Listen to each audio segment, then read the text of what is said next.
Chilukuru Balaji temple అండి ఇది. ఈ టెంపుల్ దగ్గర పుష్కరిణి ఉంటుంది కదండి, ఇది అదే అండి పుష్కరిణి. బావిలాగా ఉంది చూడండి, లోపల గ్రీన్ కలర్లో వాటర్ కూడా కనిపిస్తున్నాయి. దీని చుట్టూ ఇలాగ నెట్ లాంటిది పిల్లల కోసం సేఫ్టీ కోసం అని ఇలా చుట్టూ పెట్టారండి. ఇదేమో కమల్ధామ్ అండి. ఇది చూడ్డానికి చాలా బాగా కనిపిస్తుందండి, లోటస్ షేప్లో ఉంటుంది. అటు ఒకటి ఇటు ఒకటి టెంపుల్ ముందట ఇలాగా కలశంలాగా ఉంటాయండి. తర్వాత ఈ పక్కనే గజరాజులు కూడా అటొకటి ఇటొకటి రెండు వైపులా రెండు ఉంటాయండి.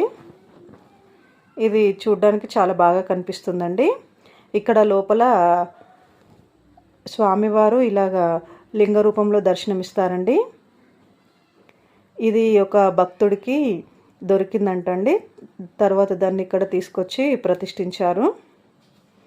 ఇదండి ఓవరాల్ లుక్ టెంపుల్ది. చాలా బాగుంటుందండి టెంపుల్ అయితే. చిలుకూరు నుండి 3-4 కిలోమీటర్స్ ఉంటుందండి డిస్టెన్స్. అంతే అండి, చిలుకూరుకి వెళ్ళినప్పుడు ఇక్కడికి కూడా వెళ్ళొచ్చండి.